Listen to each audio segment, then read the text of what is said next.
ತುಮಕೂರು ಜಿಲ್ಲೆಯ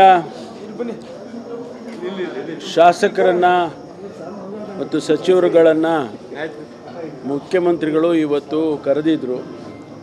ಭಾಳ ಮುಖ್ಯವಾಗಿ ಏನು 50 ಕೋಟಿ ರೂಪಾಯಿ ಅನುದಾನವನ್ನು ಕೊಟ್ಟಿದ್ದಾರೆ, ವಿಶೇಷವಾಗಿ ಅದರ ಬಗ್ಗೆ ಹೆಚ್ಚಿನ ಚರ್ಚೆಯನ್ನು ಮಾಡಿದ್ದೇವೆ.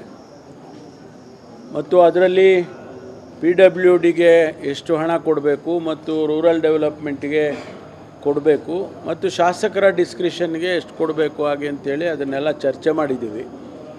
ಅದರ ಜೊತೆಗೆ ನಮ್ಮ ಜಿಲ್ಲೆಯಲ್ಲಿ ಸಣ್ಣ ಪುಟ್ಟ ಘಟನೆಗಳು ನಡೆದಿದ್ದು ಅಂತೇಳಿ ಅದನ್ನು ಕೂಡ ನಾವು ಚರ್ಚೆ ಮಾಡಿದ್ದೀವಿ. ನಮ್ಮಲ್ಲಿ ಯಾವುದೇ ರೀತಿಯ ಗೊಂದಲ ಇಲ್ಲ. ಶಾಸಕರಲ್ಲಿ ನಾವೆಲ್ಲ ಒಟ್ಟಿಗೆ ಸಂಯಮದಿಂದ ಕೆಲಸ ಮಾಡ್ಕೊಂಡು ಹೋಗ್ತೀವಿ.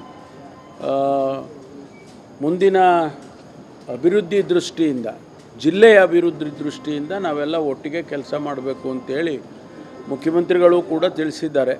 ಆ ರೀತಿ ನಾವು ಕೆಲಸ ಮಾಡಿಕೊಂಡು ಹೋಗ್ತೇವೆ.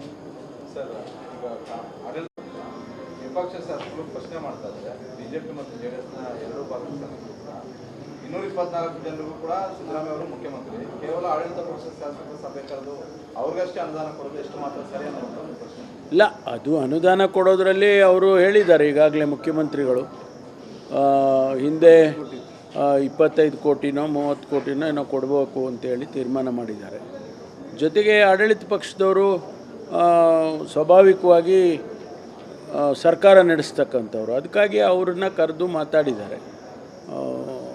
ಅನುದಾನ ಕೊಡೋದ್ರಲ್ಲಿ ನಾವು ಏನು ಹಿಂದೆ ಬೀಳೋದಿಲ್ಲ ಅಂತ ಹೇಳಿದ್ದಾರೆ. ಈಗಾಗಲೇ ಅನುದಾನ ಮತ್ತು ಅಭಿವೃದ್ಧಿಗೆ ಅಷ್ಟೇ ಸೀಮಿತ ಆಗಿದ್ದ ಈ ಸಭೆ ಇಲ್ಲ, ರಾಜಕೀಯ ರಾಜಕೀಯ ಏನು ನಾವು ಮಾತೇ ಆಡಿಲ್ಲ.